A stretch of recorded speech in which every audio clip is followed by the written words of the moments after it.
Rail যাত্রীদের জন্য বড় স্বস্তি। এবার ট্রেন ছাড়া ৩০ মিনিট আগে পর্যন্ত বদলানো যাবে বোর্ডিং স্টেশন।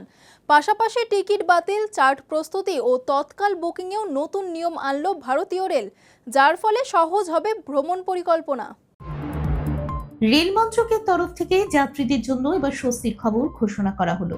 কারণ টিকিট বুকিং অথবা বাতিল ও বোটিং প্রক্রিয়ায় একগুচ্ছ নতুন নিয়ম ঘোষণা করলো কেন্দ্রীয় রেলমন্ত্রী অশ্বিনী বৈষ্ণব। মূলত টিকিটের কালোবাজারি রুখতে ও সাধারণ যাত্রীদের ভ্রমণের অভিজ্ঞতা সহজ করে তুলতেই এই উদ্যোগ নিয়েছে ভারতীয় রেল। নতুন এই নিয়মে রেলমন্ত্রী জানিয়েছেন, এই নিয়মের মূল লক্ষ্য হলো দালাল রাজ খতম করা, পাশাপাশি সাধারণ যাত্রীদের টিকিট পাওয়ার বিষয়টি নিশ্চিত করা, পাশাপাশি নতুন প্রযুক্তির ব্যবহার করে রেল পরিষেবাকে উন্নত করাই হলো এখন মূল লক্ষ্য।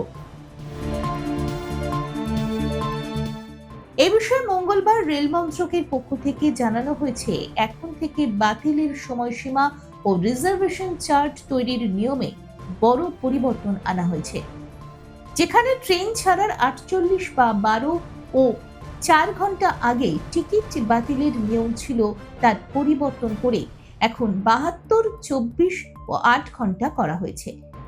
এর ফলে যাত্রীরা আগের থেকে তাদের ভ্রমণের পরিকল্পনা নিশ্চিত করতে পারবেন। এছাড়াও যাত্রীদের অনিশ্চয়তা কমাতে বড় সিদ্ধান্ত নিয়েছে রেল। আগে ট্রেন ছাড়ার 4 ঘন্টা আগে চার্ট তৈরি হতো, এখন তা 9 থেকে 18 ঘন্টা আগে তৈরি হয়ে যাবে। এতে ওয়েটিং লিস্টে থাকা যাত্রীরা অনেক আগেই জানতে পারবেন তাদের টিকিট কনফার্ম হয়েছে কিনা। পাশাপাশি তৎকাল টিকিটের কালোবাজারি রুখতে এখন থেকে আধার ভিত্তিক ওটিপি ভেরিফিকেশন বাধ্যতামূলক করা হয়েছে। এছাড়া রেলের সিস্টেম থেকে প্রায় 3 কোটি ভুয়ো অ্যাকাউন্ট মুছে ফেলা হয়েছে।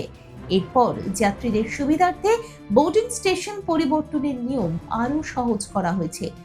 ট্রেন ছাড়ার 30 মিনিট আগে পর্যন্ত যাত্রীরা অনলাইনে তাদের বোর্ডিং স্টেশন পরিবর্তন করতে পারবেন। এখন থেকে ই টিকিট বাতিলের জন্য আর টিডিআর ফাইল করতে হবে না, টাকা সরাসরি অ্যাকাউন্টে চলে আসবে। দেখুন এই সময়ের তথ্য ও চিত্র প্রতিদিন রাত 9টায় ও সকাল 8টায় শুধুমাত্র চ্যানেল 1-এ।